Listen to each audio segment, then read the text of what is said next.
হযরত ইমাম আহমদ ইবনে হাম্বল রব্বে কারীমের দরবারে হাত বাড়ায় দিয়ে বলেন, হে রব, আমি আহমদ ইবনে হাম্বল আজকে জীবনের বহু বছর আপনার নবীর জবানের হাদিসের খেদমত করেছি।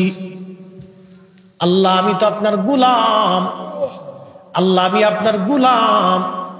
আজকে 4টা বছর এই জালিম বাদশা আমার পিঠের চামড়া উঠিয়ে ফেলছে। 4টা বছর ধরে পিঠের মধ্যে গা হয়েছে, আল্লাহ গন্ধ ছুটে গেছে। আমি অবস্থায় আপনার সেজদা দিয়েছি। আল্লাহ, 4টা বছরে একটা বারের জন্য আমি তার বিরুদ্ধে আপনার দরবারে অভিযোগ পেশ করে নেই। আল্লাহ, শুনলাম সকালবেলা আমাকে ফাঁসি দিবে। রব, আমি আহমদ ইবনে হাম্বল নিরুপায় হয়ে আপনার দরবারে আজকে হাত বাড়াইছি। আল্লাহ, এই কোরআন নিয়ে তার সাথে খলিফার সাথে ঝগড়া শুরু হলো। খলিফা বলল, কোরআন আল্লাহর সৃষ্টি। ইমাম আহমদ ইবনে হাম্বল বললেন, না, কোরআন আল্লাহর সৃষ্টি না, এটা আল্লাহর কালাম। আল্লাহর জবানের কথা কখনো সৃষ্টি হতে পারে না। মারহাবা বলবেন? এটা কার কালাম? কার জবানের কথা? তো আল্লাহ কি সৃষ্টি না স্রষ্টা? আল্লাহ মাখলুক না খালিক? খালিক। আল্লাহ খালিক। আল্লাহর জবানের কথা মাখলুক হয় না। আল্লাহর জবান আল্লাহ, আল্লাহ। আল্লাহর কথা আল্লাহর কালাম, এটা সৃষ্টি না, এটা আল্লাহর জবানের কালাম। একসাথে বলবেন না মারহাবা? খলিফা বলতেছে না এটা সৃষ্টি, আর ইমাম আহমদ ইবনে হাম্বল বলে না সৃষ্টি না, এটা আল্লাহর কালাম। পার্থক্য এটা নিয়ে খলিফার সাথে দ্বন্দ্ব। খলিফা তার এই একটা কথার জন্য 60টা বছর পিটিয়েছে। 60টা বছর পিটিয়েছে একটা কথার জন্য। শেষ সময় হযরত ইমাম আহমদ ইবনে হাম্বল হাত তুলে বললেন, রব, জীবনের শেষ সময় হাত বাড়াইছি। আল্লাহ, আমি আহমদ ইবনে হাম্বল আপনার গোলাম। যদি কোরআন শরীফ আপনার সৃষ্টি হয় তাহলে আপনি আমারে হেদায়েত করেন। আপনি আমারে হেদায়েত করেন, আমার অন্তর পরিবর্তন করে দেন। আর যদি এই কোরআন আপনার সৃষ্টি না হয়, আপনার কালাম হয়, কালামুল্লাহ হয়, তাহলে হে রব, আপনার কাছে দরখাস্ত করি ওই বাদশা থেকে আপনি আমাকে নিস্তার দিয়ে দেন। কবুল হয়ে গেল। মারহাবা খান। কি হলো? কবুল হয়ে গেল। এই জন্য আল্লাহ রাসূল বলেন, উম্মত সাহাবী এসে জিজ্ঞেস করলেন, ইয়া রাসূলুল্লাহ, কোন সময়ের দোয়া কবুল হয়? আল্লাহ রাসূল বললেন, জাওফুল লাইলিল আখির, শেষ রাতের দোয়া কবুল হয়, তাহাজ্জুদের সময় দোয়া কবুল হয়, রহমতের সময় কবুল হয়। এই জন্য আমার পীর ও মুর্শিদ শেষ রাত্রিবেলা আমাদেরকে লাঠি দিয়ে কুচায় কুচায় ধাক্কায় উঠাইতেন। আপনারা তো যে একবারে টিরাক চালাই দিয়ে ঘুমান, কে এত ঘুমা শিখে মনে কিছু নিয়ে নেই। যদি আপন মুর্শিদের বারগাহে যায় ঘুমানি তো জান কি জন্য? কি কথা করেন? যদি নামাজের সময় নামাজ পড়তে মন না চায় তো জান কিসের জন্য? জিকিরের সময় যদি জিকির করতে মন না চায়, দোয়া করার সময় যদি দোয়ায় বলতে মন না চায়, তো কিসের জন্য যাবেন? কিসের জন্য? আপনাকে যেতে হবে ওখান থেকে কিছু আনার জন্য। তো আনতে হলে নামাজে বসতে হবে, জিকিরে বসতে হবে, তাহাজ্জুদের সময় উঠতে হবে। কি কথা কোন ঠিক কিনা? হুজুর কেবল আমাদেরকে একটা গজল শোনাইতে গাবো। উঠো উঠো জাকেরানো, ঘুমে কেনে অচেতন, রহমত যাই রে বয়ে, খুলে দেখো দুই নয়ন। উঠো উঠো আশিকানো, ঘুমে কেনে অচেতন।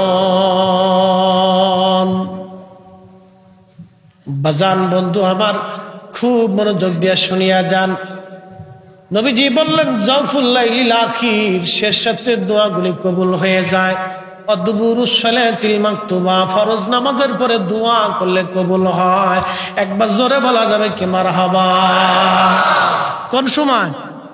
ফরজ নামাজের পরে দোয়া করলে কবুল হয়। আমরা বলছি না, রাসূল বলছে। তাহলে রাসূলের কথা মনে হয় মিথ্যা? হ্যাঁ, ভুল টুল আছে? নবী না বুঝেই বলছে? এই তো বুঝে গেছে। তাহলে রাসূল যে কাজের অনুমতি দেয় আমরা সে কাজ করব, কথা ঠিক কিনা? সে কথা শেষ, আর কোনো ঝগড়া ফাসাদ আমাদের দরকার। কেউ যদি না করে শেষ, বাপ তার বিষয়। আমার আল্লাহর কাছে চাওয়ার দরকার আছে, আমি চাব। আমরা গুনাহ আছে, আমরা গুনাহ আছে না নি? আছে। আরে বক্তা শ্রোতা কেউ বাদ নাই। যত ভাবতেছেন আমি সাধু, না, অনেক গুনাহ আছে, বহু গুনাহ জীবনে। নিজেকে নিষ্পাপ ভাবার কিছুই নেই। আত্মসমালোচনা বড় সমালোচনা, বহু গুনাহ এমন আছে এই মজলিসের ভিতরে আমার চাইতে বেশি পরিমাণ আল্লাহর কাছে প্রিয় আছে, আমার চাইতে বেশি নামাজ তার আছে, আমার চাইতে বেশি ইবাদত রুনাদারি কান্নাকাটি তার আল্লাহর কাছে আছে। এখানে বড় বাবা আমার কি আছে? কিচ্ছু নেই। বক্তা হিসেবে বসাইছেন, বক্তব্য দিতেছি, সম্মানের আসনে আপনারা বসাইছেন, তাই এটাই, অন্য কিছু না। নিজেকে বড় ভাবে, এটা শয়তানের কাজ। কি কথা কর না? কেউ যদি মনে করেন বিরাট বড় কিছু, হ্যাঁ, বুঝবেন এটা শয়তান। কথা কর না কেন? এটা কি? জনে বলে এটা কি? শয়তান। আল্লাহ কোরআনে বলতেছে, আল্লাযী খালাকাকা ফাসাওয়াকা ফাআদালাকা ফি আই সূরাতিন মা শাআ রাক্কাবাক। কার কালাম? আল্লাযী খালাকাকা, তিনি তোমাদেরকে সৃষ্টি করেছেন। কে? আল্লাযী খালাকাকা ফাসাওয়াকা ফাআদালাক। আল্লাহর কালাম কত সুন্দর। সুন্দর লাগে? মজা লাগে? যদি না লাগে তাহলে বুঝবেন আপনার অন্তর মরিচিকা পড়ে গেছে।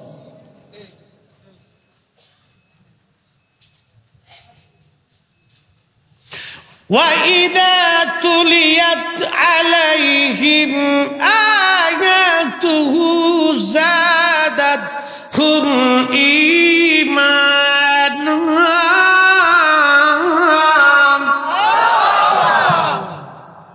মুমিন তো তারাই যখন আয়াত শুনবে তখন তাদের ঈমান বেড়ে যাবে। হ্যাঁ, জোরে বলেন, কথা কন না কা? কি বাড়বে? ঈমান বাড়বে, তাদের কাছে ভালো লাগবে। না, ঠিক আছে, বুঝতে পারছেন? হ্যাঁ, এটা আল্লাহর কালাম। সৃষ্টি করছে কে? অহংকার কি আমার না আল্লাহর? ছিলাম, হলাম পানি, নুতফা, সে বলতে গেলাম নুতফা, পানি ছিলাম। এই পানিটা বিশেষ প্রক্রিয়া আল্লাহ মায়ের রেহেমে দিয়ে দিল। এরপর আমি ফরিদি সাহেব মায়ের পেটের ভিতরে আস্তে আস্তে আল্লাহ পাক আমাকে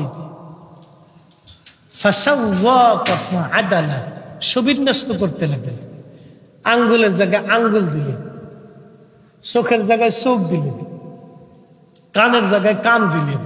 কান যদি এইখান দিয়ে বাদ দিয়ে কপালের উপর দিয়ে দিতেন, পৃথিবীর কোন ডাক্তার ছিল কপালতে কান এখানে লাগাই দিবে? জিহ্বা যদি ভিতরে না দিয়ে আল্লাহ পায়খানা রাস্তায় দিয়ে দিতেন, পৃথিবীর কোন ডাক্তার ছিল এখান থেকে খুলে এখানে এনে লাগায় সেট করে দিবে? আমার দিকে তাকান, পৃথিবীর সব বিজ্ঞান যদি এক জায়গা হয়, আল্লাহর দেওয়া একটা জিহ্বার মতো জিহ্বা বানাই দিতে পারবে?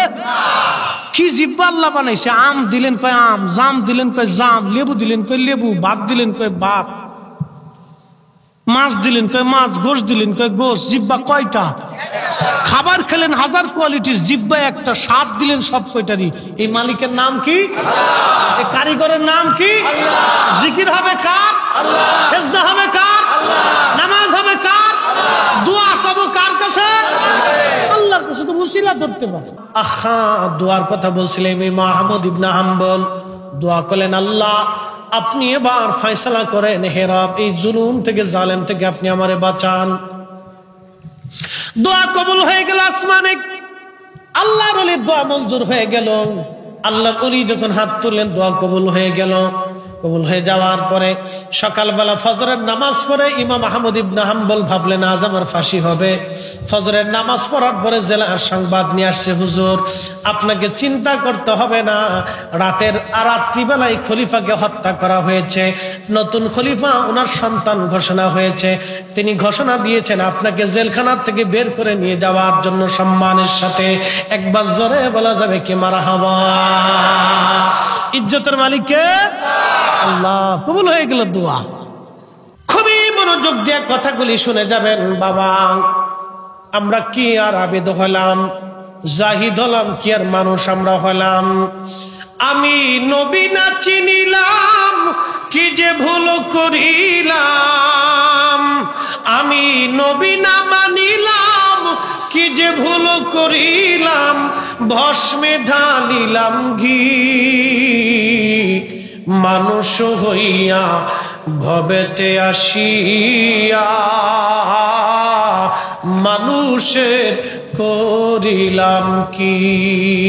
মানুষ হইয়া ভবেতে আসিয়া মানুষের করিলাম কি। কথা বলেন ঠিক কিনা?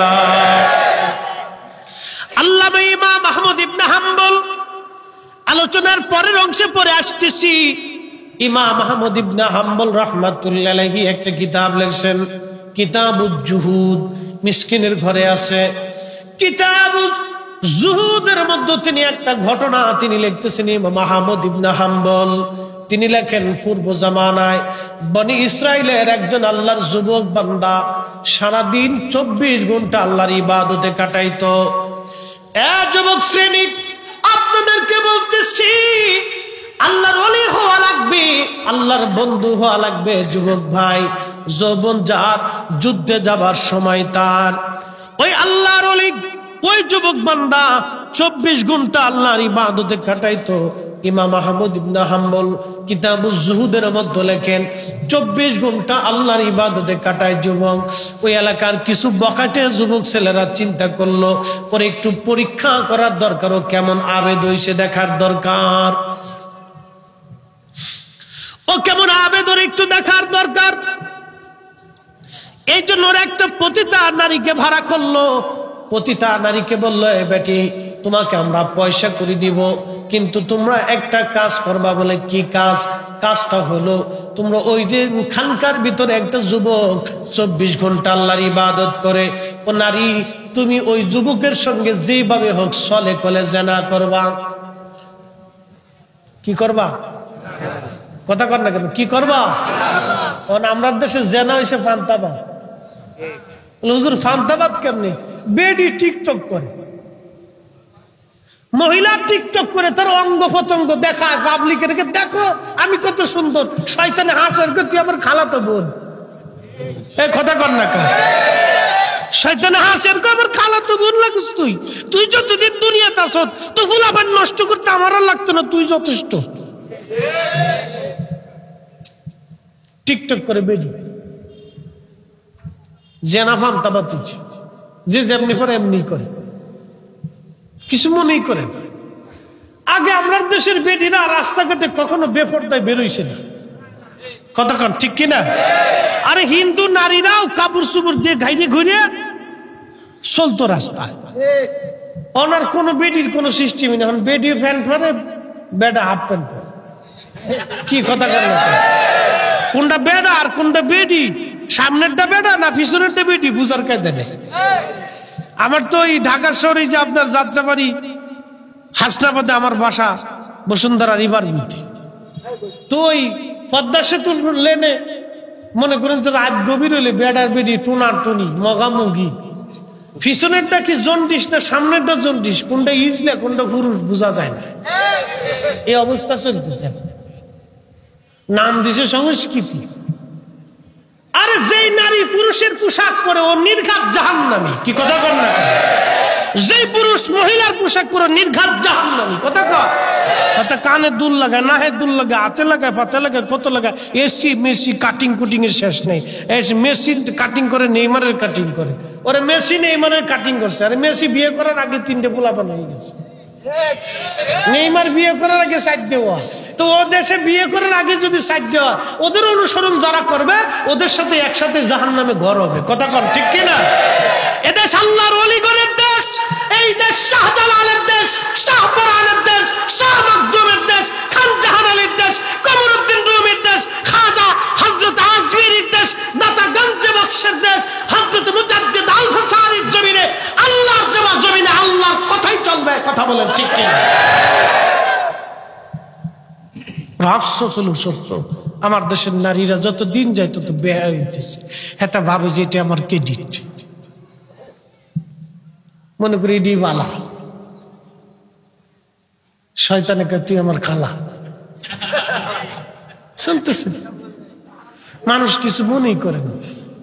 লজ্জা শরম শেষ, লজ্জা শরম নাই। কষ্ট হচ্ছে? কিশনের ভাইরা আছেন তো ইনশাল্লাহ? বলেন না ইনশাল্লাহ। আর আধা ঘন্টা সময় দেওয়া যাবে না? একসাথে বলেন তো আল্লাহু আকবার। হাত উঁচা করে বলেন তো আল্লাহু আকবার। মাশাআল্লাহ মাশাআল্লাহ। যশোরবাসীর আওয়াজ খুব কড়া আওয়াজ, ভালো আওয়াজ পাইছি আজকে। প্রিয় বন্ধুগণ, ওই যুবকের সাথে জেনা করার জন্য ওই এলাকার বখাটে ছেলেরা এক পতিতা নারীকে ভাড়া দিল। ও নারী, যদি যুবকের সাথে তুমি জেনা করতে পারো তোমাকে অনেক পয়সা করে দেব। দেখেন ঈমান কত কঠিন জিনিস। আল্লাহু আকবার। আমি আপনাদেরকে বুঝাইতেছি ইয়াকিন কত দামি জিনিস। ইয়াকিন, বিশ্বাস, দৃঢ়তা, আল্লাহর প্রতি দৃঢ়তা কত কঠিন জিনিস। একটা পরীক্ষা। হাজরাতে ইমাম আহমদ ইবনে হাম্বল কিতাবুজ জুহুদের মধ্যে তিনি লেখেন, ওই মহিলা একদিন ওই যুবকের খানকায় চলে গেল। রাত্র গভীর, আকাশে মেঘ, বৃষ্টি চলতেছিল। মেয়েটা পতিতা নারী ঘরের দরজার মধ্যে টুকা দেয়া বলে, হো আল্লাহর বান্দা, আমি একজন অসহায় নারী, আমাকে একটু জায়গা দাও, প্রশ্রয় দাও। এই ঝড় তুফানে আমি একাকী বড় বিপদগ্রস্ত হয়ে গেছি, আমাকে তোমার ঘরের মধ্যে একটু সুযোগ দাও। যুবক চিন্তা করল, একজন অবলা নারী ঘরের বাহিরে, আজ বৃষ্টি বাদলের দিন, তুফানের দিনে আমার কাছে আশ্রয় চাই, যদি না দিই রব্বে কারিমের দরবারে কি জবাব দিব? তার চিন্তা হলো আল্লাহর কাছে আমি কি জবাব দেব। সে দরজা খুলে পাশে এক জায়গা তার জন্য বিশ্রামের ব্যবস্থা করলেন। আর যুবক বাতি জ্বালাইয়া নামাজের মধ্যে দাঁড়াইয়া মুসল্লায় নামাজ পড়তে শুরু করলেন। একবার জোরে বলা যাবে কি মারহাবা?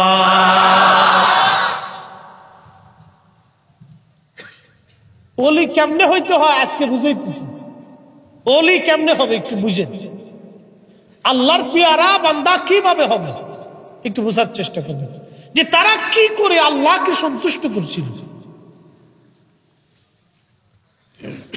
ঠিক এমন সময় ওই যুবকের চিন্তা তো আল্লাহকে খুশি করা, আর ওই মহিলার চিন্তা হলো এই যুবককে কি করে নিজের বশে আনা।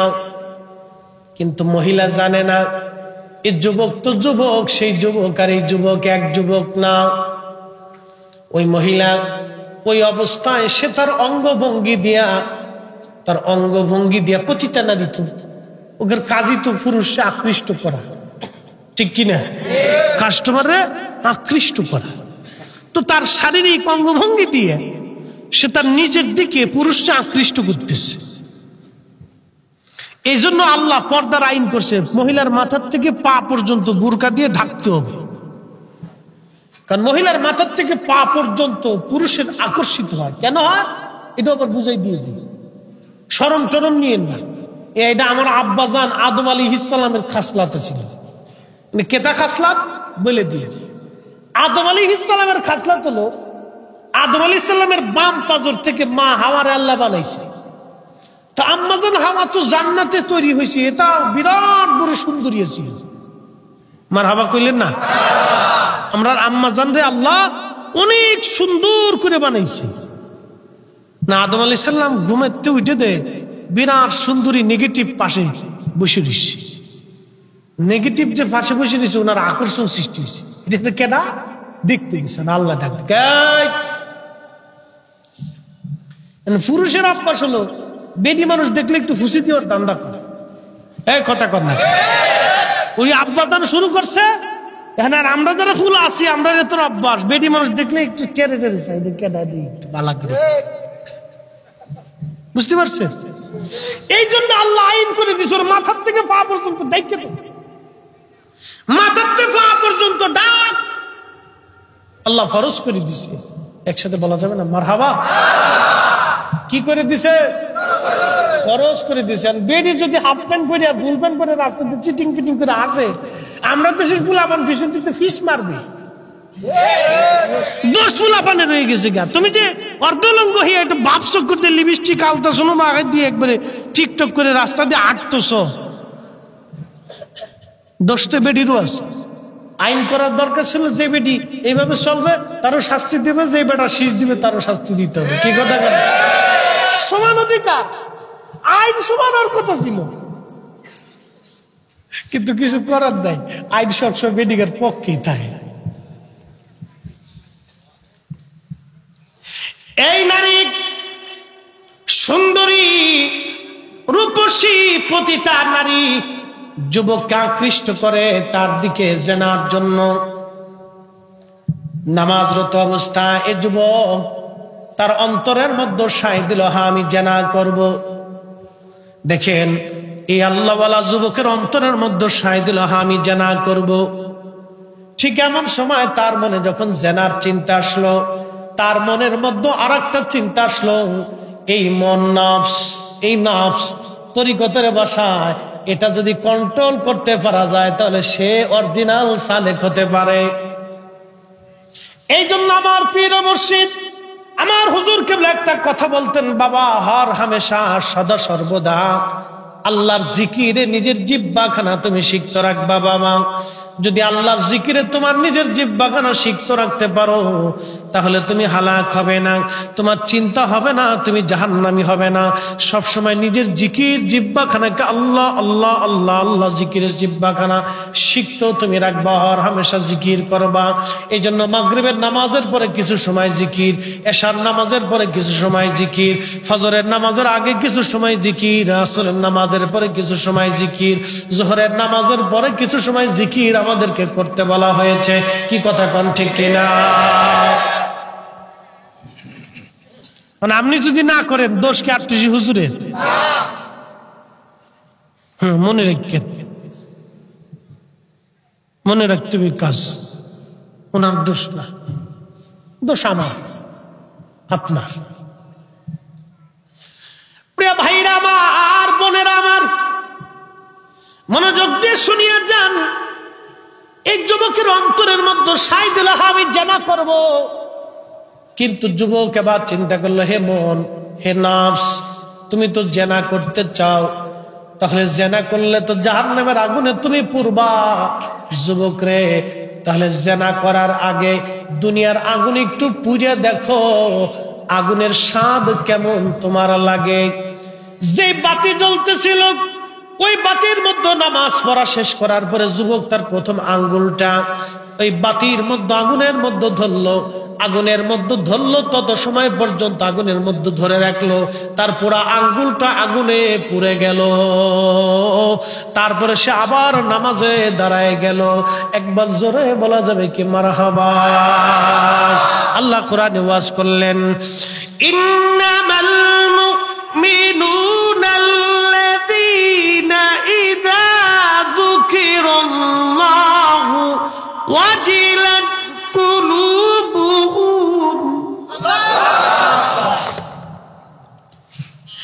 ইন্নামাল মুমিনুনাল্লাযীনা ইযা যুকিরাল্লাহু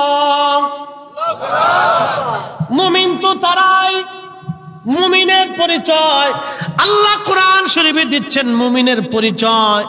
মুমিন তো তারাই যাদের অন্তরে আল্লাহর স্মরণ আসে। কার স্মরণ? কার স্মরণ? আল্লাহর স্মরণ আসে। মুমিন তো তারাই যাদের স্মরণে আল্লাহর স্মরণ আসে। আসার সঙ্গে সঙ্গে তাদের অন্তরটা আল্লাহর ভয়ে থরথর থরথর করে কাঁপতে থাকে। অন্তরটা আল্লাহর ভয়ে কাঁপে যে আমার কি করে আমি মিথ্যা কথা বলবো, কি করে আমি মানুষ ঠকাবো, কি করে মালে ভেজাল দিব, কি করে আমি অন্যায় করব, কি করে আমি খারাপ কাজ করব। আল্লাহর কোরআন বলে মুমিন তারাই যাদের স্মরণে আল্লাহর স্মরণ আসে। স্মরণ আসার সঙ্গে সঙ্গে আল্লাহর ভয়ে তাদের হৃদয়টা কাঁপতে থাকে। হৃদয়টা কাঁপতে থাকে মুমিন তারাই। একবার জোরে বলা যাবে কি মারহাবা। ওই আল্লাহর বান্দা সে আগুনের মধ্যে নিজের আঙ্গুল ঢুকাই দিল। প্রথম আঙ্গুল দেওয়ার পরে আঙ্গুল পুড়ে গেল। সে আঙ্গুল পোড়ানোর পরে আবার সে নামাজে দাঁড়ায় গেল। নামাজে দাঁড়ায় যাওয়ার পরে তারপরে আবারও মহিলাটা অঙ্গভঙ্গি দিচ্ছিল। না না না, সে মহিলা অঙ্গভঙ্গি দেওয়ার পরে তার অন্তর আবার চিন্তা করলো না আমি জেনা করব। যুবক তো বারবার মন জেনার দিকে চলে যায়। আবার বলো অন্তর, তুমি জেনার দিকে নিজের মনটাকে ঝুঁকায় নিচ্ছ। আর জাহান্নামের আগুনে পুরার আগে দুনিয়ার আগুনে পুড়ে দেখো মজা কেমন। এই বলে সে দ্বিতীয় আঙ্গুলটা আগুনের মধ্যে ঢুকাই দিল। এরপরে আগুনের দ্বিতীয় আঙ্গুল পুড়ে গেল। আবার নামাজে দাঁড়ানোর পরে অন্তরটা আবার শয়তান ওয়াসওয়াসা দিল। কোরআন আল্লাহ বলেন ইন্নাহু লাকুম আদুউম মুবিন, সে তোমাদের প্রকাশ্য দুশমন। আবার অন্তরটা থেকে জানার দিকে ঝুঁকাই দিল। এবার সে আবার বলে না ও মন, তোমার সঙ্গে আমার যুদ্ধ। জাহান্নামের আগুনে পুরার আগে দুনিয়ার আগুনে পুড়ে দেখো। সে তৃতীয় আঙ্গুলটা আবার আগুনের মধ্যে দিয়ে দিল। এইভাবে 10টা আঙ্গুল সে পুরায় ফেললো সারা রাত। কিন্তু এই মহিলার সঙ্গে সে জেনা করলো না। আমার রব তাকে ওই মহিলার ফিতনা থেকে বাঁচানোর জন্য ওই অবস্থায় মহিলার জান কবজ হয়ে গেল। একবার জোরে বলা যাবে কি আল্লাহু আকবার। মহিলা মারা গেল। ওই অবস্থায় পতিতা নারী ঘরের মধ্যে মারা গেছে। আচ্ছা, এখন আপনারা কোন, আমি মসজিদে নামাজ পড়তেছি, একটা পতিতা নারী আমাকে ধোঁকা দেওয়ার জন্য মসজিদে গেছে। ওই অবস্থায় আমারে বাঁচানোর জন্য আল্লাহ মহিলাটা মারা গেল। ওই অবস্থায় মারা যাওয়ার পরে এখন সমাজ কি বলে? দেশ কি বলছে? হুজুরে মেরে গেছে। কি কথা ঠিক কিনা? হুজুরে মেরে ফেলেছি। এই বেডি মসজিদ আইব কে? হুজুরে আইন নিয়ে ধরে মারছে। কখনোই যে পুরুষরা ওই মহিলারে ফাটাইছিল, যে মহিলারা ওই পুরুষটা যে মহিলারে পাঠাইছিল, ওই পুরুষটা ওই দুষ্ট বলি, ওরা এসে দেখে মহিলা মারা গেছে। মারা যাওয়ার পরে তারা দেশের পুলিশ ডেকে নিয়েছে। এসে দেখো এই লোকটা এই মহিলাটা মেরে ফেলেছে। পড়ছেন এক বিপদে আর এক নতুন বিপদ। পরীক্ষার পরীক্ষা। আল্লাহু আকবার। এজন্য অনেক সময় মুমিন যারা ভালো কাজে যারা থাকে তাদের উপর পরীক্ষা আসে। কি কথা কন না কেন? কি আসে? পরীক্ষা আসে। পরীক্ষা বালা আসে। সৎ পথে থাকলে অনেক পরীক্ষা আসে আপনার উপরে। বিপদ আসবে, বালা আসবে। কারণ অসৎ মানুষ আপনাকে যাইকে ধরবে। পরীক্ষা। খুব মনোযোগ দিয়ে যশোরবাসী, কঠিন পরীক্ষা তার জীবনে এসে গেল। ওই মহিলা মারা যাওয়ার পরে এই যুবক আল্লাহর ওলি বিপদগ্রস্ত হয়ে গেল। রাজার পুলিশ তাকে ধরে নিয়ে গেল। রাজ দরবারে বিরাট বড় বিচার। যে যুবকরা এই মহিলাকে পাঠাইলো ওরা সাক্ষী দিল না এই লোকটাই তার খানকার ভিতরে তাকে মেরে ফেলছে। বাদশা আবার তাকে ফাঁসি দিল। ফাঁসি দেওয়ার পরে ফাঁসি কার্যকর হলো। বাদশা তারে ফাঁসি দিবে। ফাঁসি দেওয়ার আগে জিজ্ঞেস করা হয় তোমার কি কোনো স্বাদ আছে কিনা, তোমার জীবনের কোনো চাওয়া পাওয়া আছে কিনা বলো। তখন বাদশার লোকজন বলল তোমার জীবনে কি কোনো চাওয়া পাওয়া আছে? তখন ওই আল্লাহর যুবক ওলি বলতেছে হ্যাঁ, আমার জীবনে একটু চাওয়া আছে, আমার একটু সময় দেন, আমি 2 রাকাত নামাজ পড়ে আল্লাহর দরবারে মোনাজাত করব। একবার জোরে বলা যাবে কি আল্লাহু আকবার? কি পড়বে? তারপরে কি করবে? কথা কর না কেন?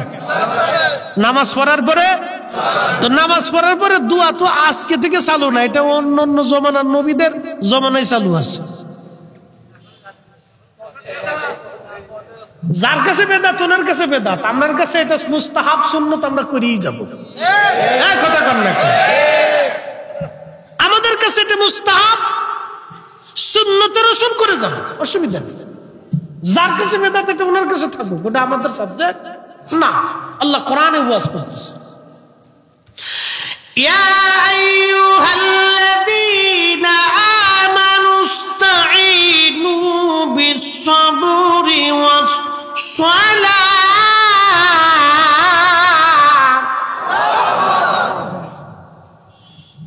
আল্লাহ কোরআনে বলেন, ইয়া আইয়ুহাল্লাযীনা আমানুস্তাঈনু বিস-সাবরি ওয়াস-সালাহ। ও ঈমানদার, ও ঈমানদার, তোমরা আমি আল্লাহর কাছে সাহায্য চাও ধৈর্য এবং নামাজের মাধ্যমে। একবার জোরে বলা যাবে কি মারহাবা? প্রথম নাম্বার কি? ধৈর্য। প্রথম নাম্বার ধৈর্য, তারপরে নামাজ। প্রথম নাম্বার ধৈর্য ধরো। বিপদে পড়ছো, মুসিবতে পড়ে গেছো, কি করবা? ধৈর্য ধরবা। তারপরে সালাতের মাধ্যমে তোমরা আমি আল্লাহর কাছে সাহায্য চাবা। কিসের মাধ্যমে? সালাতের মাধ্যমে, নামাজের মাধ্যমে তোমরা আমি আল্লাহর কাছে সাহায্য চাবা। তো আল্লাহর কাছে সাহায্য চাইতে হলে পৃথিবীর সমস্ত বুজুর্গরা সালাত আদায় করার পরেই আল্লাহর কাছে হাত তুলতেন। আরে ইমাম হুসাইন, হুসাইন হুসাইন তিনি হুসাইনকে সাইয়্যিদা শাবাবি আহলিল জান্নাহ, জান্নাতের যুবকদের সর্দার হুসাইনকে রাসূলুল্লাহর রক্ত তার শরীরে প্রবাহিত, হুসাইনকে হযরত ফাতেমাতুজ জাহরার রক্ত, ফাতেমাকে সাইয়্যিদাতুন নিসা আহলিল জান্নাহ, সমস্ত জান্নাতি রমণীকুলদের সর্দারিনী।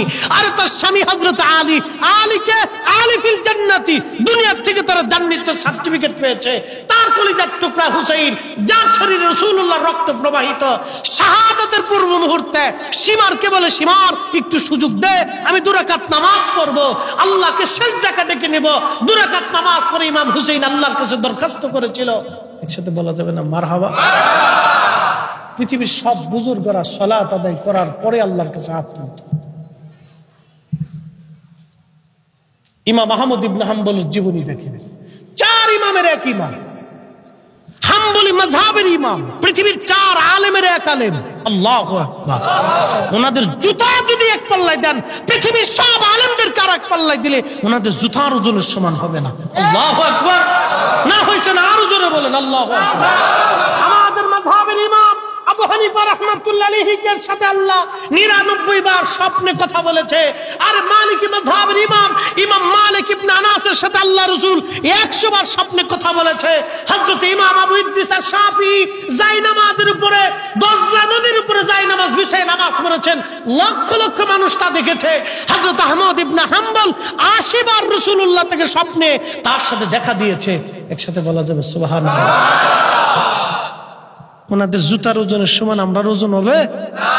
আল্লাহু আকবার। আল্লাহ, খালি আলেমই ছিলেন না, শুধু আলেম ছিলেন, এত বড় হাফেজ ছিলেন ইমাম আহমদ ইবনে হাম্বল।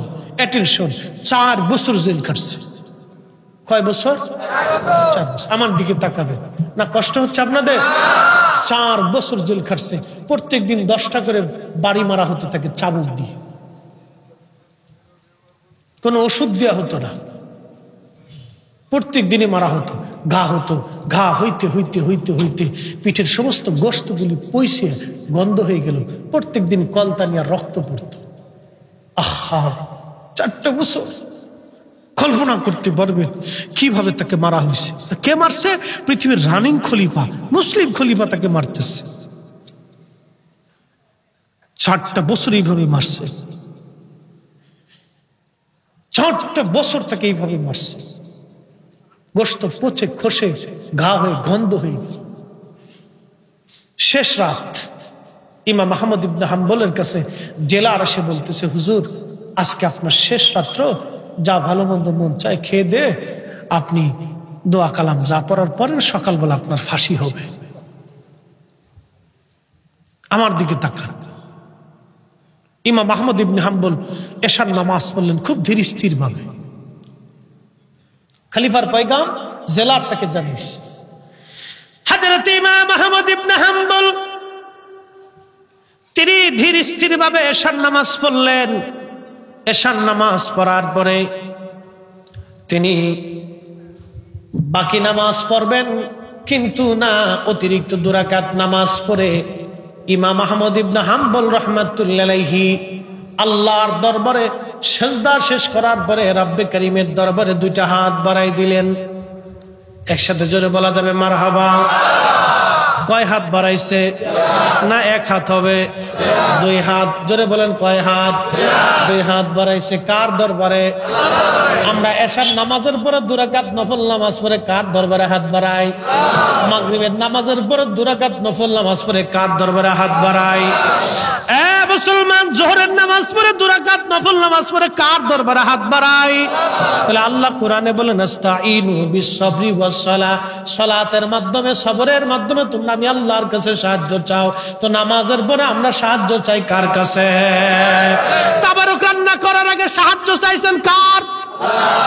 তাবারক যারা রান্না করছেন তারা ভালো করে বুঝছেন, তাবারক রান্না করার আগে ফাতিহা শরীফ পড়িয়া দোয়া করিয়া সাহায্য চাইলেন কার? এই জন্য আমরা তাবারক আল্লাহ বরকত দেন। ঠিক কথা কন না কেন? তাবারক রান্না করার সময় খালি পায়ে থাকতে হয়, ওযু অবস্থায় থাকতে হয়। যদি কেউ এই অবস্থায় ওযু না থাকে তাহলে আমাদের নিয়ম হলো আবার পুনরায় ওযু করিয়া তাকে ওইখানে যাইতে হবে। যদি কেউ না যায় তাহলে সে দোষী হবে। নিয়ম আছে, আমাদের প্রত্যেকটা কাজের নিয়ম আছে, এই নিয়ম মোতাবেক কাজ করতে হবে।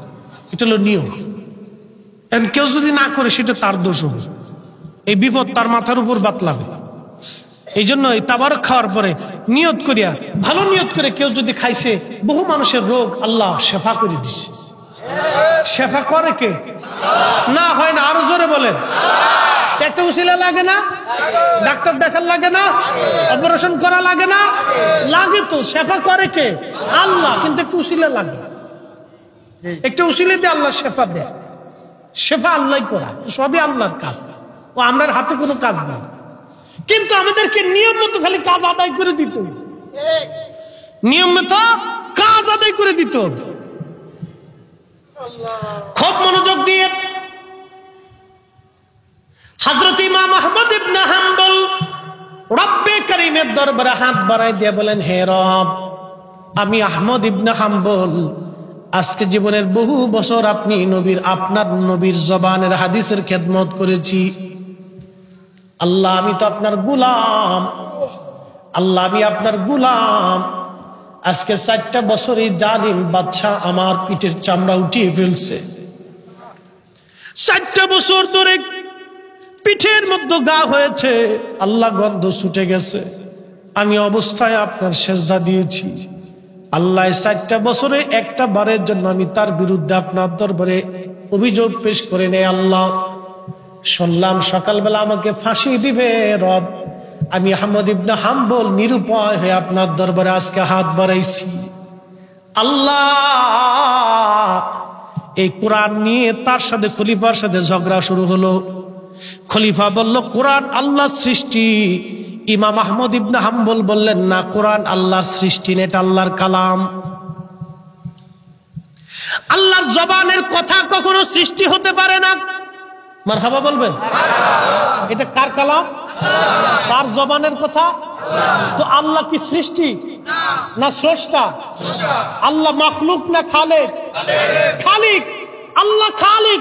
আল্লাহর জবানের কথা মাখলুক হয় না। আল্লাহর জবান আল্লাহ, আল্লাহ।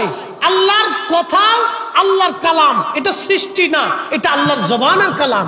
একসাথে বলবেন না মারহাবা? খলিফা বলতেছে না এটা সৃষ্টি, আর ইমাম আহমদ ইবনে হাম্বল বলে না সৃষ্টি না, এটা আল্লাহর কালাম। পার্থক্য এটা নিয়ে খলিফার সাথে দ্বন্দ্ব। খলিফা তার এই একটা কথার জন্য 60টা বছর পিটিয়েছে। 60টা বছর পিটিয়েছে একটা কথার জন্য।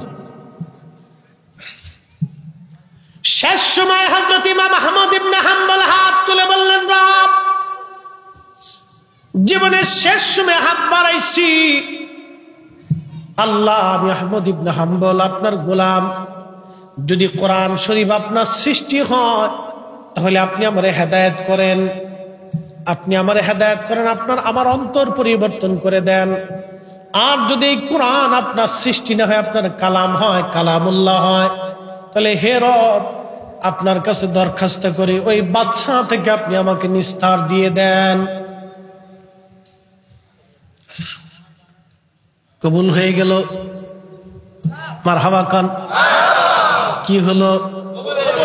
কবুল হয়ে গেল। এই জন্য আল্লাহ রাসূল বলেন, উম্মত সাহাবী এসে জিজ্ঞেস করলেন, ইয়া রাসূলুল্লাহি, কোন সময় দোয়া কবুল হয়? আল্লাহ রাসূল বললেন, জাওফুল লাইলিল আখির, শেষ রাতের দোয়া কবুল হয়, তাহাজ্জুদের সময় দোয়া কবুল হয়, রহমতের সময় কবুল হয়। এই জন্য আমার পীর ও মুর্শিদ শেষ রাত্রিবেলা আমাদেরকে লাঠি দিয়ে কুচায় কুচায় ধাক্কায় উঠাইতেন। কারণ আপনারা তো যে একবারে টিরাক চালাই দিয়ে ঘুমান, কে এত ঘুম আসে কি? মনে কিছু নিয়ে নেই। যদি আপন মুর্শিদের বারগাহে যায় ঘুমানি তো জান কি জন্য? কি কথা কর না? যদি নামাজের সময় নামাজ পড়তে মন না চায় তো জান কিসের জন্য? জিকিরের সময় যদি জিকির করতে মন না চায়, দোয়া করার সময় যদি দোয়ায় বসতে মন না চায়, তো কিসের জন্য যান? যাবেন কিসের জন্য? আপনাকে যেতে হবে ওখান থেকে কিছু আনার জন্য। তো আনতে হলে নামাজে বসতে হবে, জিকিরে বসতে হবে, তাহাজ্জুদের সময় উঠতে হবে। কি কথা কোন ঠিক কি? হুজুর কেবলা আমাদেরকে একটা গজল শোনাইতে গাবো। উঠো উঠো জাকেরানো, ঘুমে কেনে অচেতন, রহমত যাই রে বয়ে, খুলে দেখো দুই নয়ন, উঠো উঠো আসে কানো, ঘুমে কেনে অচেতন। বাজান বন্ধু আমার, খুব মনোযোগ দিয়ে শুনিয়া যান। নবীজি বললেন, জাওফুল লাইলিল আখির, শেষ রাতের দোয়াগুলি কবুল হয়ে যায়। অদবুরুস সালাতিল মাকতুবা, ফরজ নামাজের পরে দোয়া করলে কবুল হয়। একবার জোরে বলা যাবে কি মারহাবা? কোন সময়? ফরজ নামাজের পরে দোয়া করলে কবুল হয়। আমরা বলছি না রাসূল বলছে? তাহলে রাসূলের কথা মনে হয় মিথ্যা? হ্যাঁ, ভুল টুল আছে? নবী না বুঝেই বলছে? এই তো বুঝে গেছে। তাহলে রাসূল যে কাজের অনুমতি দেয় আমরা সে কাজ করব। কথা ঠিক কিনা? সে কথা শেষ। আর কোন ঝগড়া ফাসাদ আমাদের দরকার? কেউ যদি না করে শেষ, বাপ তার বিষয়। আমার আল্লাহর কাছে চাওয়ার দরকার আছে, আমি চাব। কেন? আমরা গুনাহ আছে, আমরা গুনাহ আছে না নি? আছে। আরে বক্তা শ্রোতা কেউ বাদ নাই। যত ভাবতেছেন আমি সাধু, না, অনেক গুনাহ আছে, বহু গুনাহ জীবনে। নিজেকে নিষ্পাপ ভাবার কিছুই নেই। আত্মসমালোচনা বড় সমালোচনা।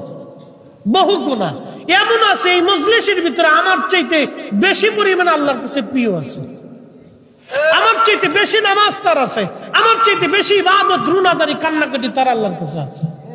এখানে বড় বাবা আমার কি আছে? কিচ্ছু নেই। বক্তা হিসেবে বসাইছেন, বক্তব্য দিতেছি। সম্মানের আসনে আপনারা বসাইছেন, তাই এটাই, অন্য কিছু না। নিজেকে বড় ভাবে, এটা শয়তানের কাজ। কি কথা কর না? কেউ যদি মনে করেন আমি বিরাট বড় কিছু, হ্যাঁ, বুঝবেন এটা শয়তান। কথা কর না, এটা কি? জনে বলে এটা কি? শয়তান। আল্লাহ কোরআনে বলতেছে, আল্লাযী খালাকাকা ফাসাওয়াকা ফাআদালাকা ফি আই সূরাতিন মা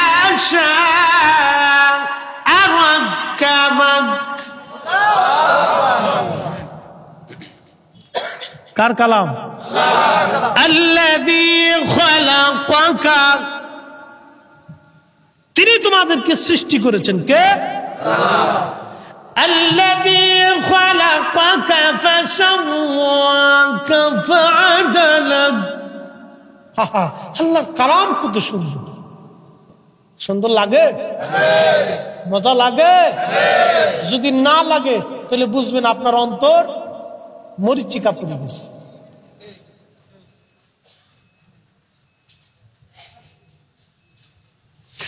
وَإِذَا تُلِيَتْ عَلَيْهِمْ آيَاتُهُ زَادَتْهُمْ إِيمَانًا।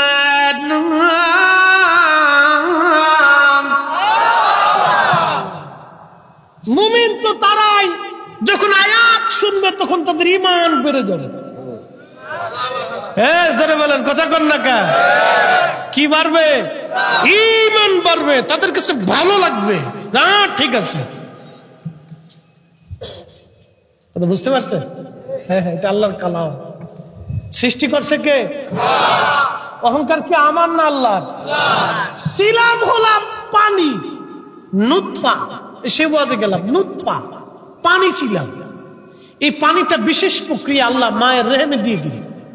এরপর আমি ফরিদি সাহেব মায়ের পেটের ভিতরে আস্তে আস্তে আল্লাহ পাক আমাকে সুবিন্যস্ত করতে লাগলেন। আঙ্গুলের জায়গায় আঙ্গুল দিলেন, চোখের জায়গায় চোখ দিলেন, কানের জায়গায় কান দিলেন। কান যদি এইখান দিয়ে বাদ দিয়ে কপালের উপর দিয়ে দিতেন, পৃথিবীর কোন ডাক্তার ছিল কপালতে কান এখানে লাগাই দিবে? জিহ্বা যদি ভিতরে না দিয়ে আল্লাহ পায়খানা রাস্তায় দিয়ে দিতেন, পৃথিবীর কোন ডাক্তার ছিল এখান থেকে খুলে এখানে এনে লাগায় সেট করে দিবে? আমার দিকে তাকান, পৃথিবীর সব বিজ্ঞান যদি এক জায়গা হয়, আল্লাহর দেওয়া একটা জিহ্বার মতো জিহ্বা বানাই দিতে পারবে?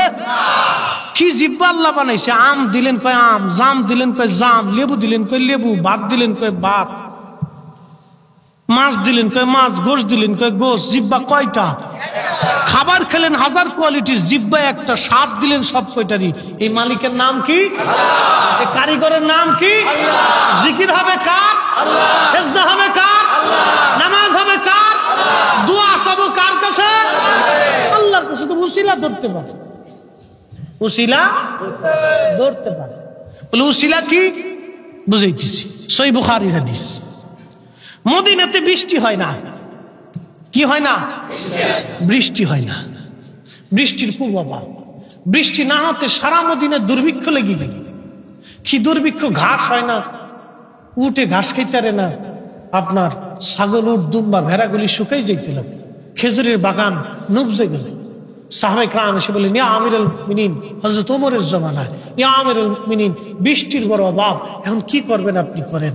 হযরত খাদিম রাসূল আনাস রাদিয়াল্লাহু আনহু থেকে হাদিস আসছে, তিনি বলতেছেন, আমি দেখলাম হযরত ওমর আল্লাহর দরবারে হাত তুলে দিয়ে দোয়া করতেছে, ওয়া ইন্না কুন্না নাতাওয়াসসালু বিআম্মিন নাবিয়্যিনা।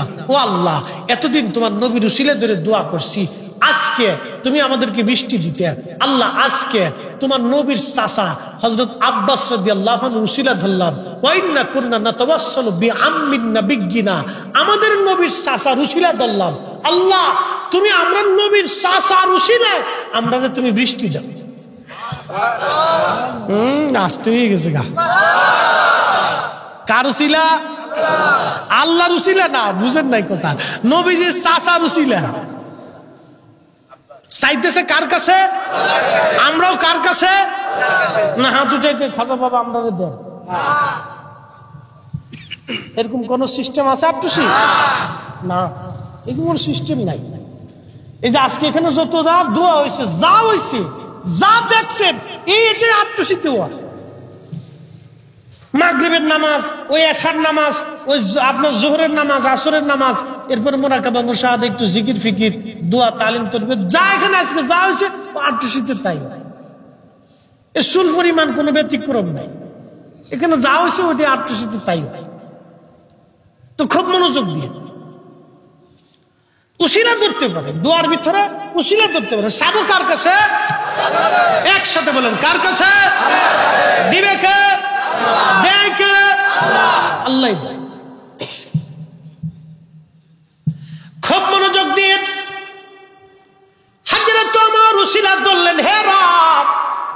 এতদিন তোমার নবীর উসিলা ধরলাম, আজকে তোমার হাবিবের চাচা জানের উসিলা ধরলাম।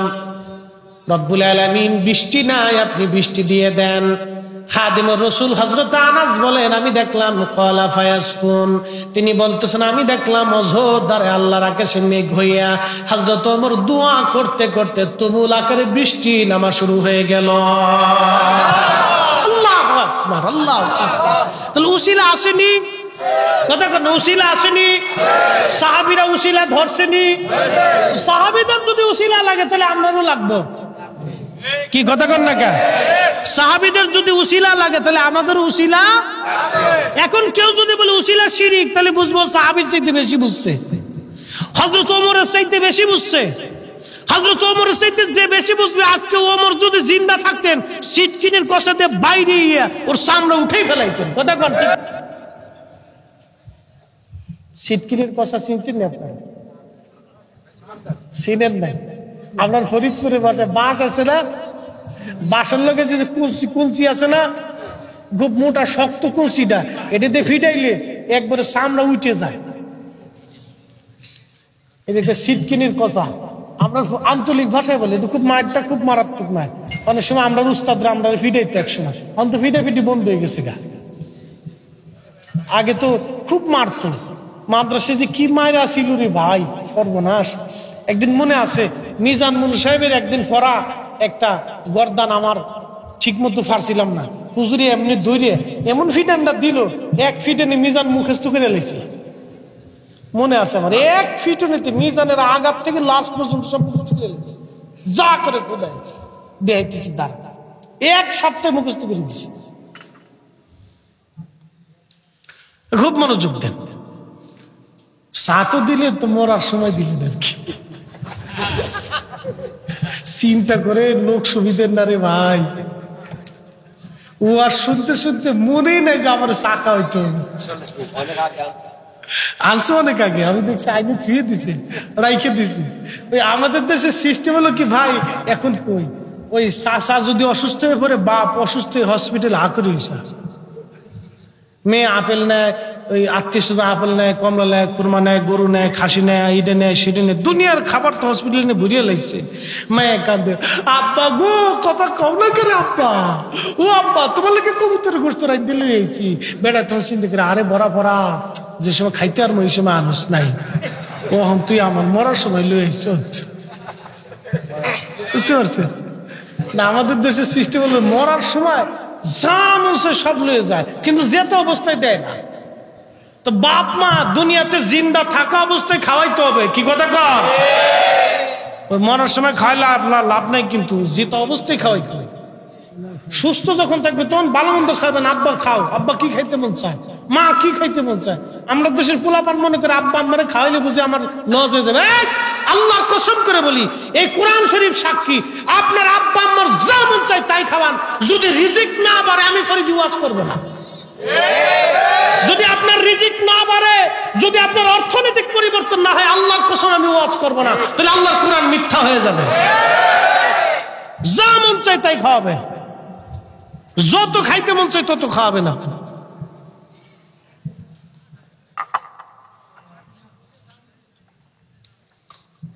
ও চিন্তা করে যদি এত কিছু খায়, আমার টিয়া লস হয়ে যাবো, এটা সেটা বড় ফোলা কয় মেজোটার বাদ যাইতে না, মেজোটাকে ছোটটার বাদ যাইতে না, এই গুতাগুতি গুতাগুতি ধাক্কা ধাক্কি। ছেলেরা বুঝে না যে বাবা মারে বেশি খাওয়াইলে যে আল্লাহ বেশি রিজিক পাঠাও, বুঝে না। প্রিয় মুসলমান, খুবই মনোযোগ দিয়ে কথাগুলি শুনে যান।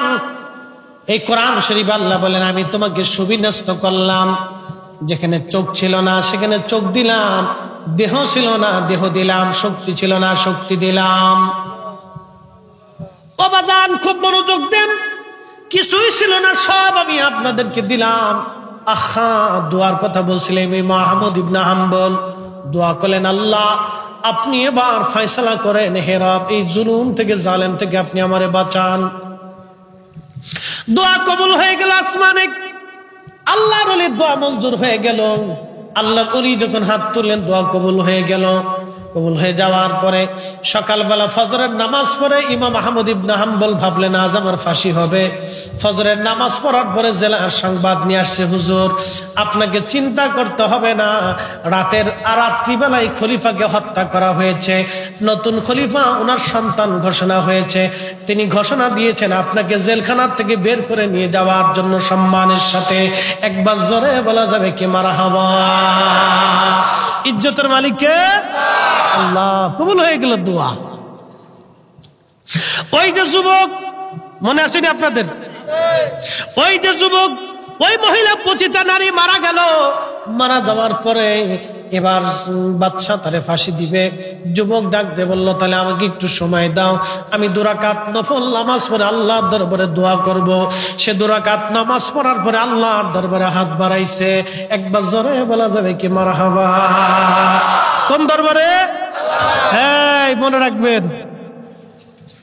নামাজের পরে হাত তোলা এটা সব নবীদের জমানাতেই ছিল।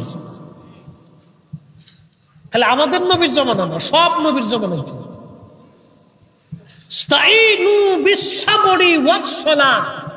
কোরআন বলতেছে সালাতের মাধ্যমে তোমরা আমি আল্লাহর কাছে সাহায্য চাও।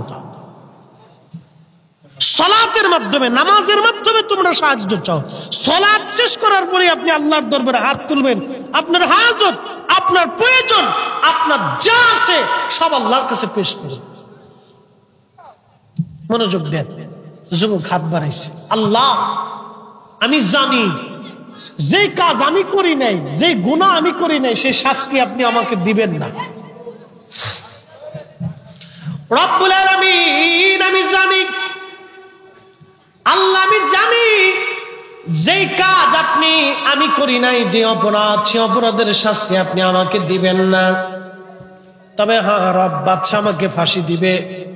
সবাই জানে এই নারীকে আমি হত্যা করেছি, কিন্তু আপনি তো জানেন আমি নারী হত্যা করি নাই। আপনি নিজেই তাকে নিয়ে চলে গেছেন। আল্লাহ, এখন যদি বাদশা আমারে মেরে ফেলে দেয় তাহলে সবাই জানবে যে আমি তাকে হত্যা করেছি। তাহলে আবেদ এবং আলেমদেরকে মানুষ সন্দিহান করবে, আলেমকে এবং আবেদকে মানুষ সন্দেহ করবে যে আলেমরা আর আবেদরা লুচছে। ওরা, আমি আপনার কাছে দরখাস্ত করি আল্লাহ, আপনি আমাকে এই অবস্থায় মৃত্যু দিবেন না, যে সারা জীবন আমি একজন আলেম এবং আবেদের কলঙ্ক হয়ে থাকবো। আল্লাহ, এত বড় কলঙ্ক নিয়ে আপনি আমার মৃত্যু দিয়েন না গো আল্লাহ। যখন এই যুবক দোয়া করলো, হযরত ইমাম আহমদ ইবনে হাম্বল রাহমাতুল্লাহ আলাইহি কিতাবুজ জুহুদের মধ্যে তিনি লেখেন, তখন আল্লাহ পাক ওই মহিলাটাকে জিন্দা করে দিলেন। একবার জোরে বলা যাবে কি মারহাবা। এই দেখেন, আমার দিকে তাকান, ওয়াজ আমার শেষ, ওয়াজ শেষ পর্যায়ে নিয়েছি 2টা কথা বলার জন্য। লাস্ট, আল্লাহর রাসূলের হাদিসে, বুখারীতে কিতাবুর রিকাক একটা হাদিস আছে, মান আদালি ওয়ালিয়ান ফাকাদ আযানতুহু বিল হারব। যে ব্যক্তি আমি আল্লাহর ওলির সাথে দুশমনি করে, আমি আল্লাহ তার সাথে যুদ্ধ ঘোষণা করি। একসাথে জোরে বলা যাবে সুবহানাল্লাহ।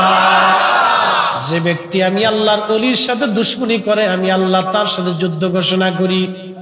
এই ওলির সাথে তারা দুশমনি করলো এই যুবক আল্লাহর ওলির সঙ্গে তাকে ফাঁসানোর জন্য, কিন্তু ওই পতিতা নারী জিন্দা হয়ে গেল। পতিতা নারী জিন্দা হয়ে বাদশাকে বলল, হে বাদশা, আপনি মনে করছেন এই যুবক আল্লাহওয়ালা ব্যক্তি আমাকে হত্যা করেছে?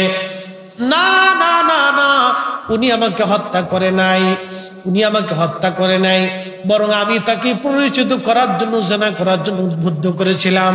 আল্লাহ আমার মৃত্যু দিয়ে দিয়েছেন, তিনি আমাকে যে হত্যা করেন নাই তার বাস্তব প্রমাণ, তার আঙ্গুলের দিকে তাকান। সে আমার সাথে জানা করবে না বিদায় তার 10টা আঙ্গুল আগুনের মধ্যে পুড়ায় ফেলেছিল। একবার জোরে বলা যাবে আল্লাহু আকবার। না, হাত উঁচা করে বলেন আল্লাহু আকবার। সাহায্য করে কে? ইজ্জত কার হাতে? ইজ্জত দেয় কে? ইজ্জত নেয় কে? আল্লাহ। আল্লাহ আল্লাহ বলেন, ওয়ালিল্লাহিল ইজ্জাতু ওয়ালিরাসূলিহি ওয়ালিল মুমিনিনা ওয়ালাকিন্নাল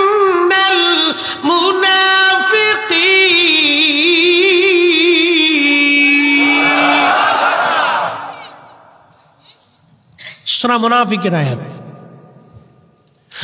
ওয়ালিল্লাহিল ইজ্জাতু ওয়া লিরুসুলিহি, আল্লাহর কোরআন বলে হুজুর আপনি বলেন ইজ্জত আমি আল্লাহর, সম্মান আমি আল্লাহর, ওয়া লিরুসুলিহি আপনি নবীর। ইয়া রাসূলুল্লাহ ওয়ালিল মুমিনিন, মুমিনে কামেল যারা আল্লাহ ওয়ালা তাদের ইজ্জত। ওয়ালাকিন্নাল মুনাফিকিনা লা ইয়ালামুন, মুনাফিক যারা তারা বুঝে না, মুনাফিক যারা তারা বুঝে না, মুনাফিক যারা তারা বুঝে না। আমার বাড়ি ফরিদপুরের কানাইপুর, বেশি দূরে না। কালকে আপনাদের এখানে মাহফিল আসবে কে? নাসিরউদ্দিন যুক্তিবাদী সাহেব আসবে না? উনি হলো গোপালগঞ্জের আর আমি হলো ফরিদপুরের, পাশাপাশি এলাকা। খুব সুন্দর ওয়াজ করেন। আল্লাহ ওনাকে ভালো হায়াতুত তৈবা দিয়ে ভালো ওয়াজ করার তৌফিক দিক, বলেন আমিন। আমি মাঝে মধ্যে ওনার আলোচনা শুনি, ভালো লাগে। খুব সুন্দর যুক্তি উপস্থাপন করেন, খুব মাশাআল্লাহ ভালো। আল্লাহ হায়াত দিক, দোয়া করি ভাইয়ের জন্য। তো খুব মনোযোগ দেন। আমার এই কানাইপুরে আমাদের এলাকা এক ধনাঢ্য ব্যক্তি ছিলেন। তো ইনি চিন্তা করলেন আটটুসি এত গরু ছাগল যা, তো এটাই তো বিরাট বড় মেলা মিলেছে, তো আমি একটা মেলা মিলিয়ে দিই, পয়সা করি আছে। হে চিন্তা করছে আটটুসি মানুষ মানে গরু খালি খাইতে যায়। তো সে চিন্তা করলো তো আটটুসি যেহেতু এত গরু ছাগল যায়, তা আমি একটু পাল্লা দিই।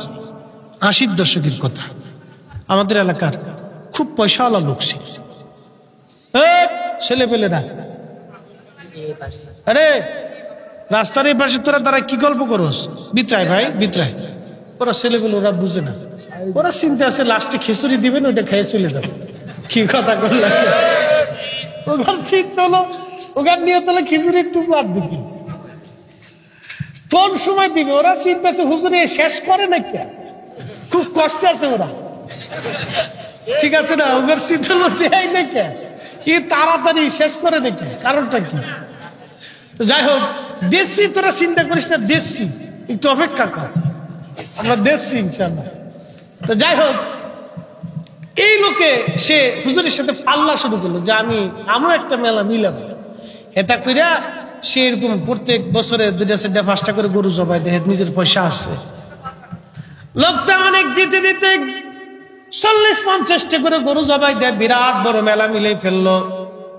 আল্লাহ তো সুযোগ দেয়, দেখি তুমি কি করো। কিন্তু তার উদ্দেশ্য তো খারাপ। তার উদ্দেশ্য ছিল আল্লাহর ওলির সাথে এসে পাল্লা দিবে। কিন্তু না, আল্লাহ বলেন মান আদাদি ওয়ালিয়ান ফাকাদ আযানতুহু বিল হারব, ওলির সাথে দুশমনি করলে আমি আল্লাহ তার সাথে যুদ্ধ ঘোষণা করি। সে বুঝতে পারে নাই, সে যদি এমনি মাহফিল দেয় তাহলে কিন্তু কোনো সমস্যা নাই, কিন্তু সে পাল্লা দিতেছে যে পাল্লা দিব, কিন্তু আল্লাহর কাছে এটা ভালো লাগে নাই। আল্লাহু আকবার। আমাদের এলাকায় বাজান বহু মানুষ সাক্ষী, আল্লাহ তাকে মাফ করে দিন, দোয়া করি। লোকটা ধীরে ধীরে গরিব হইতে হইতে শেষ পর্যন্ত ভিক্ষা করত।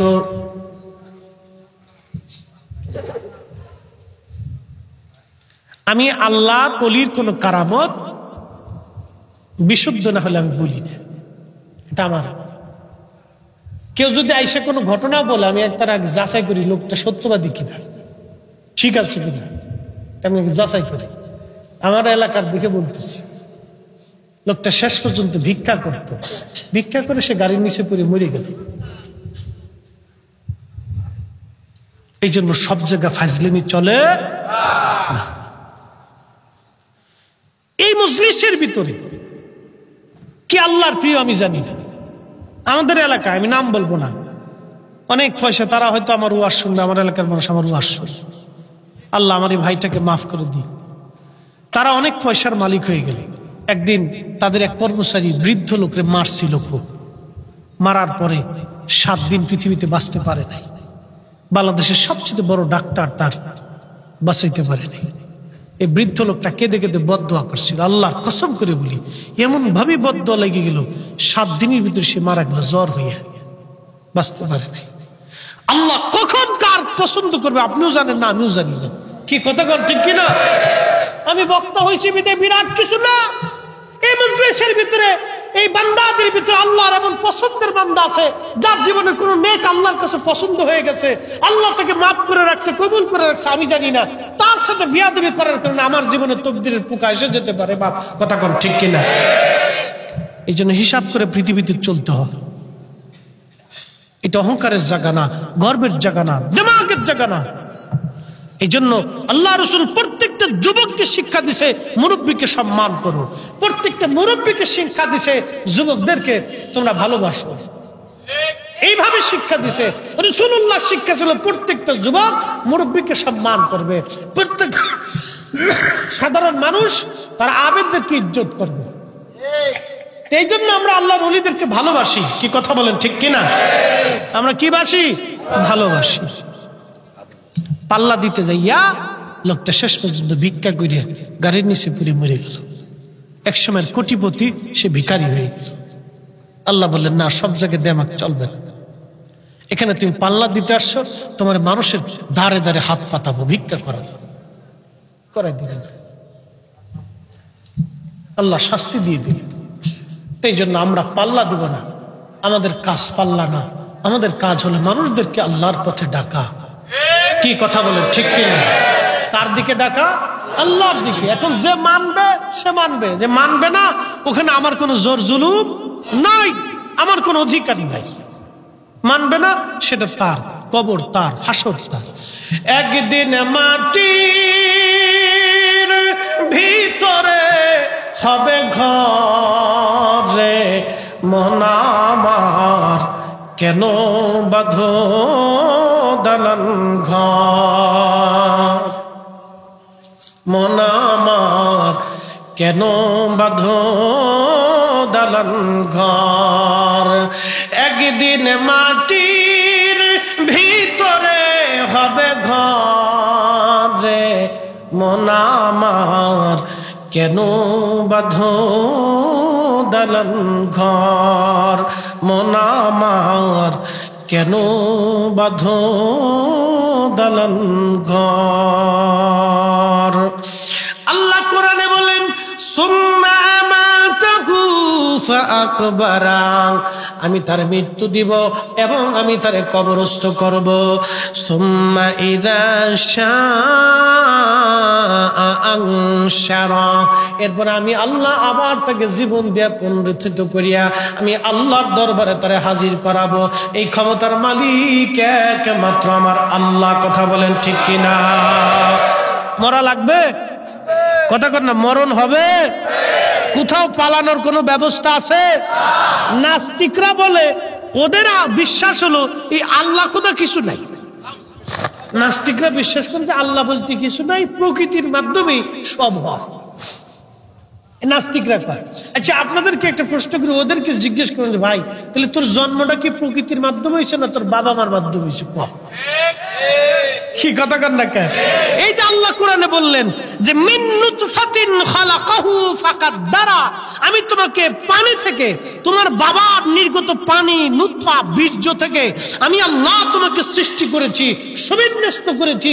এই যে কোরআনের বিধান, আল্লাহর আইন, আল্লাহ শিক্ষা দিলেন 1450 বছর আগে। আর ওই নাস্তিক আজকে বলতেছে যে না, এই প্রকৃতির মাধ্যমে। তোরা জিজ্ঞেস করবেন যে তুই কি প্রকৃতির মাধ্যমে হয়েছিস না তোর বাবা লাগছে? তাহলে আল্লাহ 1450 বছর আগে বলছে যে তোমাকে সৃষ্টি করতে হলে তোমার বাবা লাগছে, তোমার মাও লাগছে। কি কথা কন ঠিক কিনা? বাবা মা ছাড়া মানুষ তৈরি হয় একমাত্র ঈসা আলাইহিস সালাম ব্যতীত। ঈসা আলাইহিস সালামকে আল্লাহ বাবার মাধ্যমে বানায়নি, সরাসরি ফুয়ের মাধ্যমে দিয়েছেন। ফু, এটা আর এক ঘটনা। এটা কইতে গেলে আমার রাত চলে যাবে না। হ্যাঁ, মন চাইতেছে শুনতে? হ্যাঁ, বলবো? ওরে সবাই চালাবো। এই 12:15 বাজে, তাহলে 15 মিনিট ইনশাল্লাহ। একসাথে বলি তো আল্লাহু আকবার। 15 মিনিট। ঈসা আলাইহিস সালাম নবী, তার নাম হযরত মারিয়াম আলাইহিস সালাম। মারিয়াম পৃথিবীর বিশ্ব সুন্দরীদের মধ্যে অন্যতম শ্রেষ্ঠ সুন্দরী। আল্লাহ তাকে অনেক সুন্দর করে বানাইছিলেন। হযরত ঈসা আলাইহিস সালামের আম্মা জানকি পবিত্রা, সতী, সাদিবা, তাহেরা, তাইয়্যিবা নারী ছিলেন। এতই পবিত্র ছিলেন যে পৃথিবীর কোন পরপুরুষ তার চেহারা দেখে না। একসাথে বলবেন না আল্লাহু আকবার। এতই পবিত্র ছিলেন, ছোঁয়া তো দূরের কথা, স্পর্শ করা তো দূরের কথা। আর আমার দেশে বেডিটা ঠিকঠাক বানায়, বেডি করে বেডি।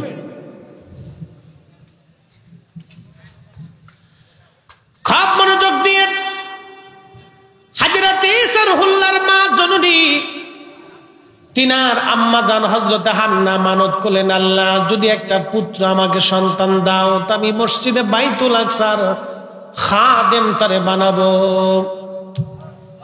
হযরতে হান্নার দোয়া কবুল হয়ে গেল। মানত করলেন, মানত যে আমি আল্লাহর ঘর বাইতুল আকসার খাদেম তারে বানাই দিব, আল্লাহ যদি আমার একটা পুত্র দাও।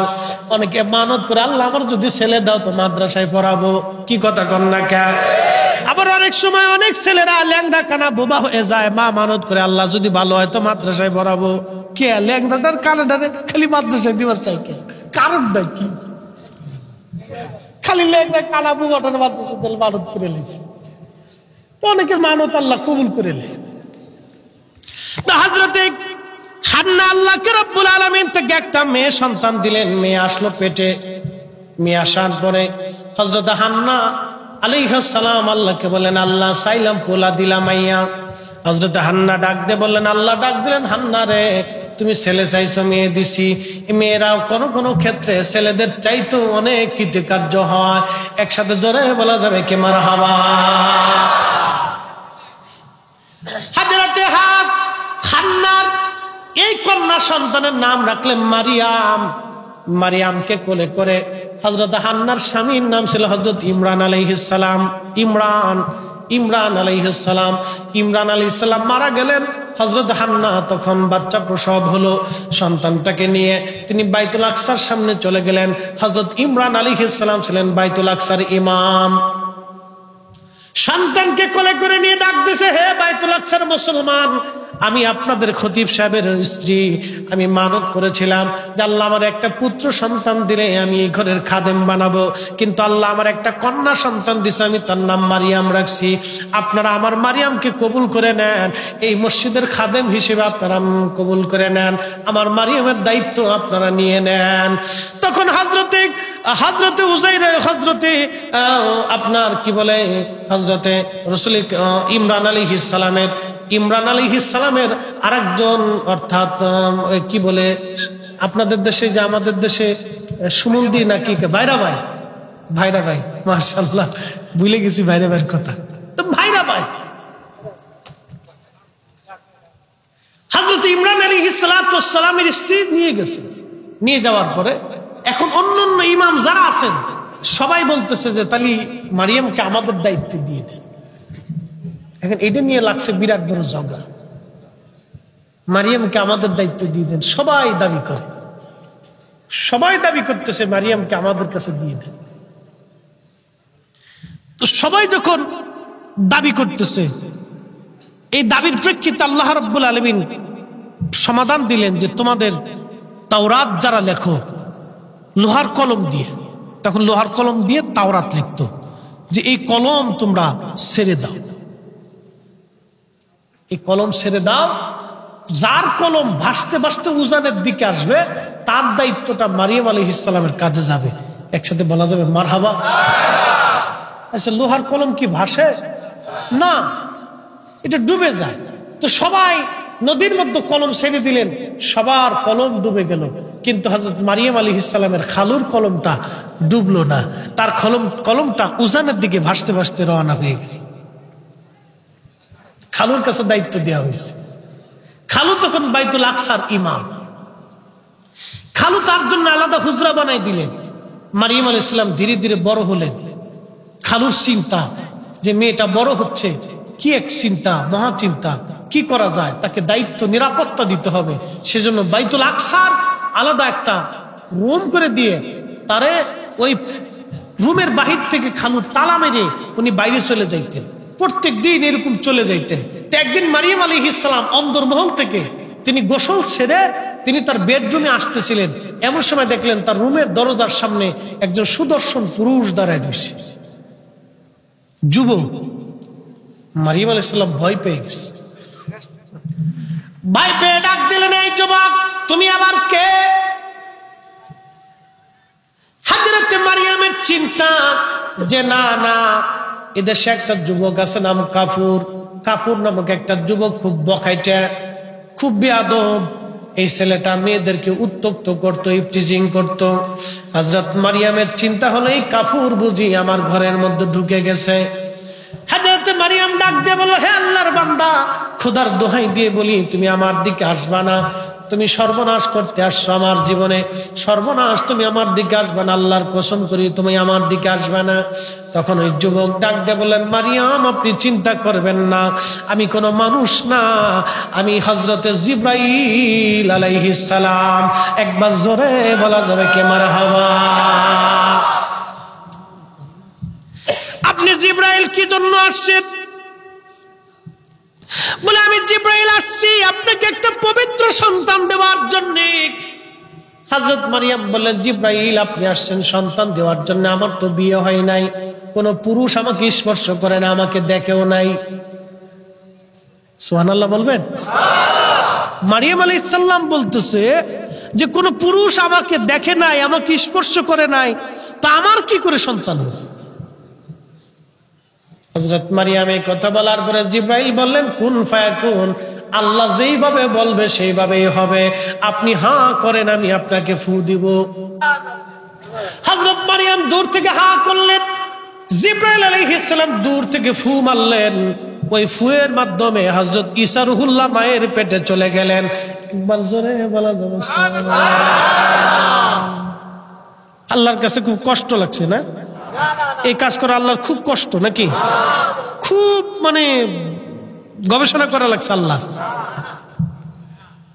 ফু দিছে, এই জন্য ওনার নাম হলো রুহুল্লাহ। কি নাম? রুহুল্লাহ। ঈসা রুহুল্লাহ, আল্লাহর পক্ষ থেকে সরাসরি রুহু একবার মার পেটে চলে গেছে জিবরাইলের ফুয়ের মাধ্যমে। এক আশ্চর্য নিদর্শন, আল্লাহ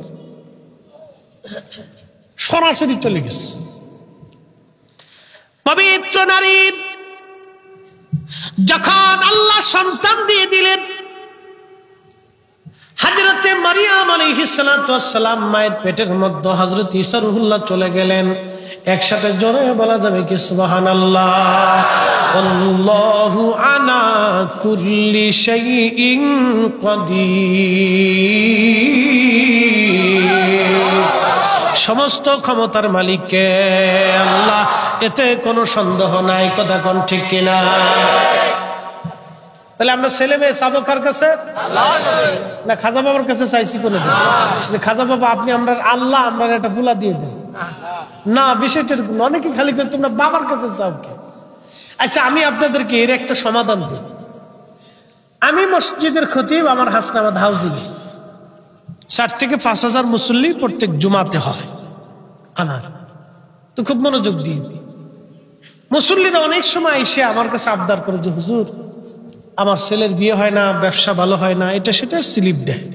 আমি এটা কাগজে সুন্দর করে দোয়ার আগে লিখি, ঢাকা তো লিখতে হয়, তো সুন্দর করে লেখা এই আমি কে কোন দোয়া কোন বিষয় দোয়া এটা লিখে সুন্দর করে রেখে দিই সাইডে, জায়নামাজের নিচে।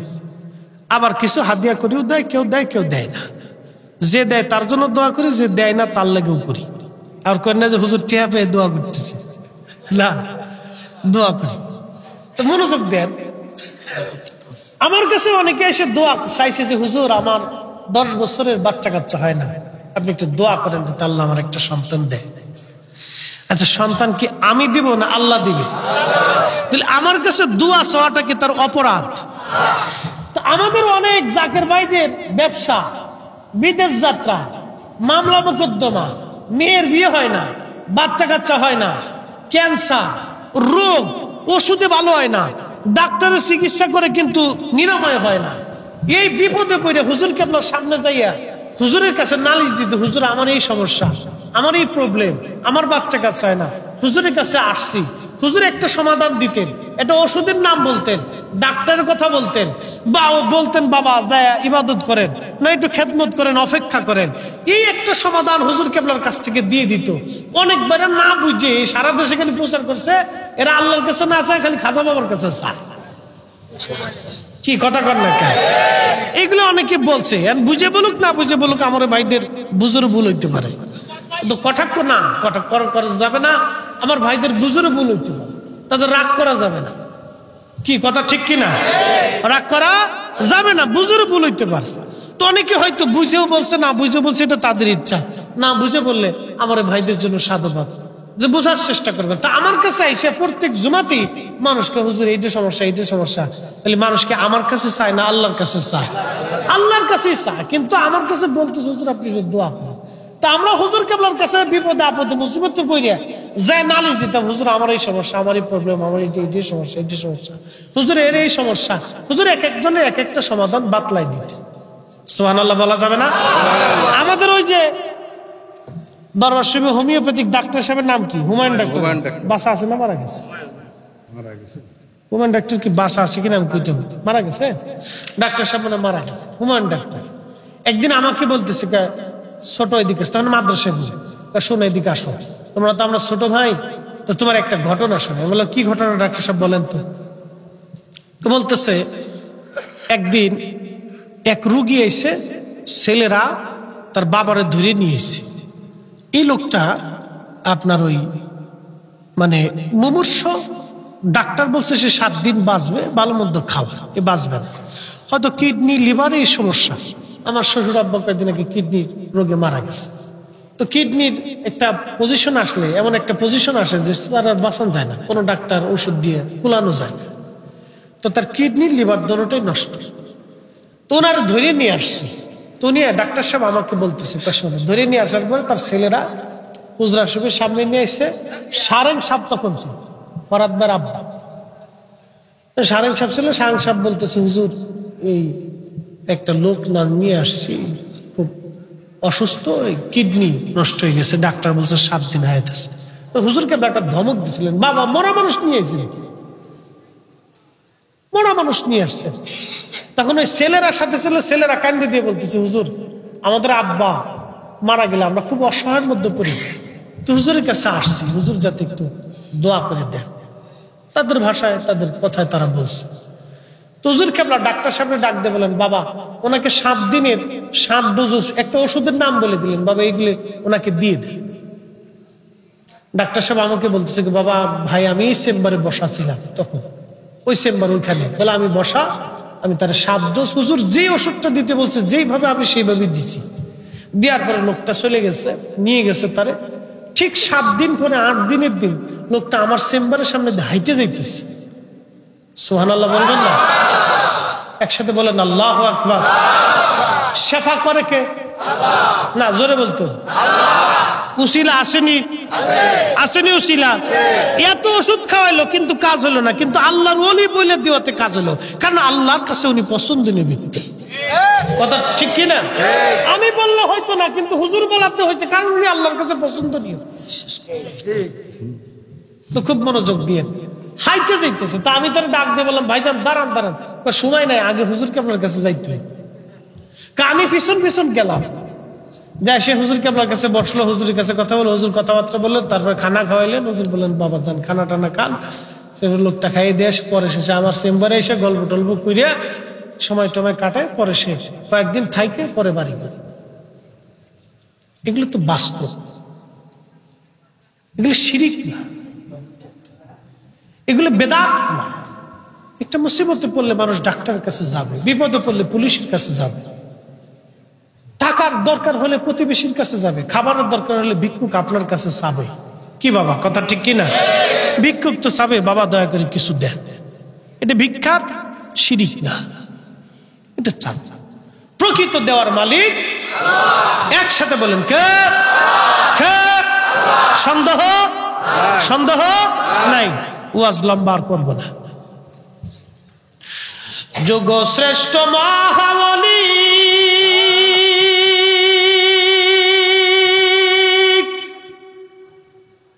আমার খাজা মাওলানা,